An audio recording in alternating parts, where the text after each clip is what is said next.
us made 10. Neither one of us made 10 years of marriage. And my sister's a therapist, Dr. Jamal Bryant, shout out to you.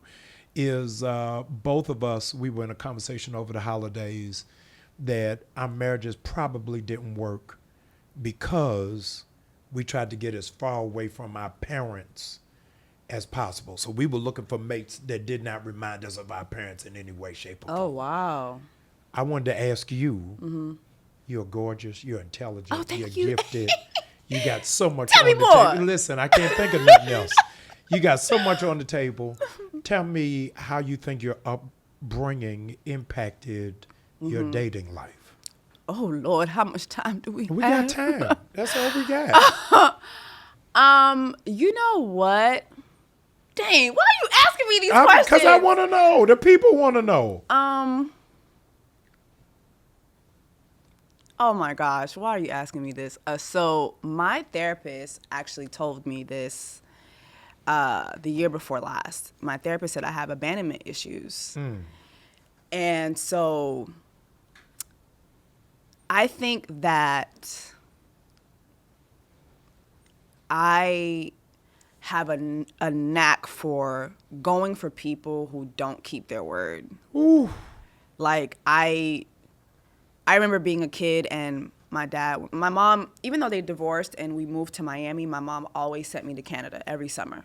So my dad had no excuse. Like my grandmother, my aunts, I still have a lot of family up there. So I would be there for 3 months out of the year. And then like, you know, if she wanted to send me some other time, she would. Right. But that was my dad, so you could have that opportunity. It's summertime, you know, you had that opportunity. Right.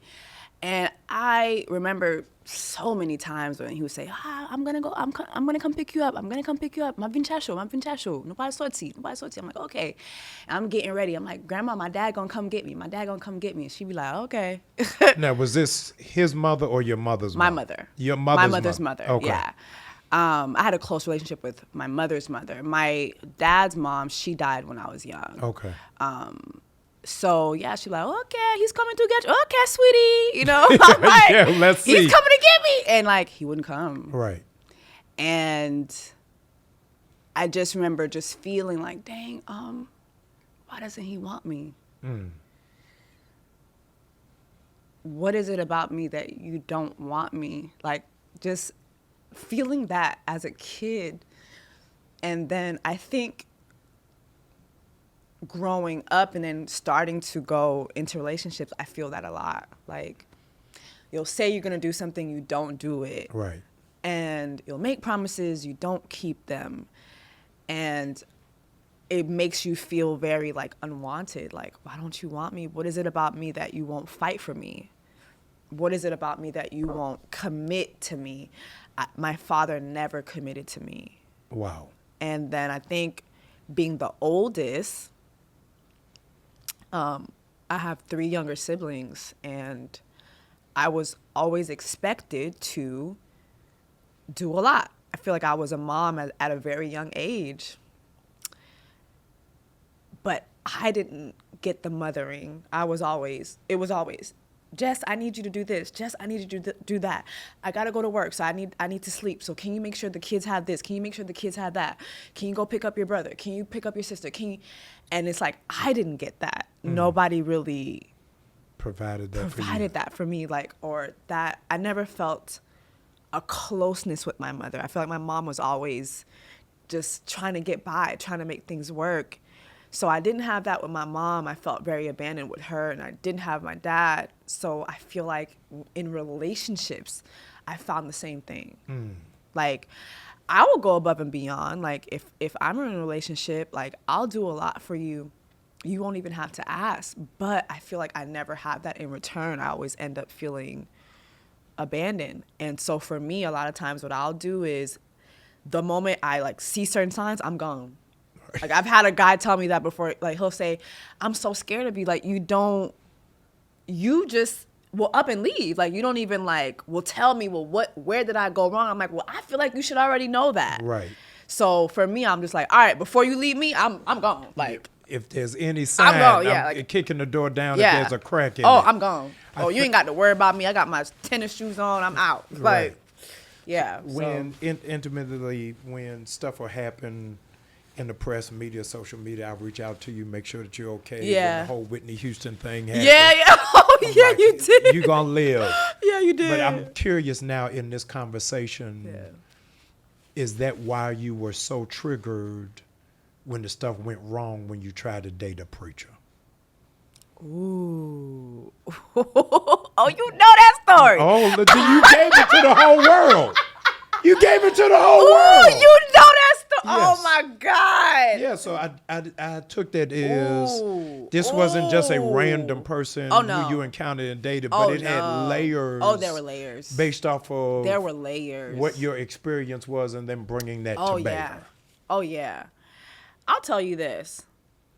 My mother, Haitian parents, they want nothing but the best for their mother, their daughters when you're going to go marry, when you're going to go date. They want you to be doctor. You have to bring doctor, ingénieur. You know what I mean? Avocat, lawyer. And if you say preacher, that's a good one too, because contrary to a lot of beliefs, people think that Haitians don't believe in God, and that's so untrue. Yeah. Like, we're one of the most, like, even we have a saying in the Haitian culture, si Dieu veut, if God's will, if it be God's will, right? So let's say you say, oh, we're going to meet Monday. I'll say, okay, Monday, si Dieu veut. Lundi is Monday in Creole. So lundi, si Dieu veut. So everything is like God's will, God's will. So I remember... Say God's will in Creole again. Si Dieu veut. You got to say that slow. I got a GED. Si what now? Si Dieu veut. Mm-hmm. Si Dieu veut. Si Dieu veut. I got it. Mm-hmm. God's will. God's will. If it be God's will. Yeah. Yes. So you'll say, we're going to meet up on Monday, but Monday, si Dieu veut. So that's always something that we say. So if I tell my mom, like, I met a preacher and, I met this, I met that. I remember meeting him before we ever became that. I met him like probably a year and a half, 2 years before that. And at the time, he wasn't preaching anymore. He had moved to LA and he was an actor and he had said he was like a spiritual leader to a lot of people that were in the business. And, I was like, okay. But it just was always a little, one thing about me, I always have questions. Yes. And I try not to be interrogative, but I can be an interrogator. And that's something I'm trying to, No, it's better for you to ask questions. It is, but because otherwise you're going to be left with the answer later on. Exactly. So ask all of the questions. This is for everybody listening. No. Never be afraid of questions. Exactly. Ask them. Exactly. But I think for me, there's a softer way to do it, though. Okay. Because I can be very thick. Like, I could be like that. I don't know if it's a Haitian thing, but I can be thick, So I try to soften up. But so when we had become, like, romantic, I did start asking more questions. Because he wasn't pastoring anymore. He wasn't getting placements like in acting. Right. And acting is not something that pays you a lot of money initially. Right.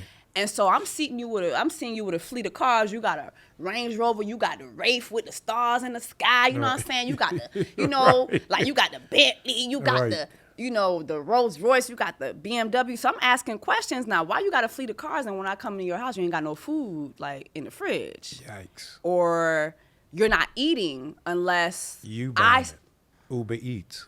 I got the whole thing. Okay. Yes. So I was like, And then I remember him saying to me, I don't want to be a preacher anymore. I left that behind because they thought that I was doing all this stuff that I wasn't doing, but I need $10,000 and I'm getting asked to preach at a convention or something like that, preacher's conference, and they want to pay me $10,000. I was like, well, go ahead and do it. But I don't want to do it because I don't know if I want to go back into that world. And I was like, well, don't do it. But I need the money. And I was like, is this man trying to ask me for $10,000? No. And so I said, do it. And he said he wouldn't do it. And so I looked up on my socials one day, and it was the date that he said that the conference was. He said he wouldn't do it. Right. And I guess we had mutuals, and somebody posted him at the conference. And the conference was here in Georgia. And I was like, that's strange that you didn't hit me up. Right. Tell me that you were doing it. But I had remembered he had mentioned another girl to me that he had dated. And he didn't know. And he didn't know that I knew her enough to reach out to her. No. And the moment and the moment I reached out to her, she knew. She knew. She was like, what do you want to know? She knew. She knew who the swindler was. She knew. And so going back to your question, which was, wait, what was your original question? You said. I don't know. I blacked out. Wait, I didn't even mean to go this far. yeah. I was asking you, Yeah. did your relationship when you dated a preacher trigger what took place with yes, your dad yes, and yeah, with yes, your mom? Yes, because you done gone all the way I to the did, rape. yeah, yes. Come on back. Because, Come on back. No, it triggered that because it was the lying. My dad is a very good liar, very charismatic, will look you dead in your eye and tell you a lie from the pits of hell. Is your dad living? Yeah, he's living. Oh, yeah. You know he's listening to this. I know. Oh, he know who he is. Yeah. My daddy know he ain't bleepity bleep. Like, he knows. Like, But have you healed from what happened? no. You have not. No. And the reason why I asked that is 83%, Jesse, 83% of adult preachers' kids don't go to church. I definitely be going to Bedside Baptist. Yes. I come here sometimes. Yes, in the spirit.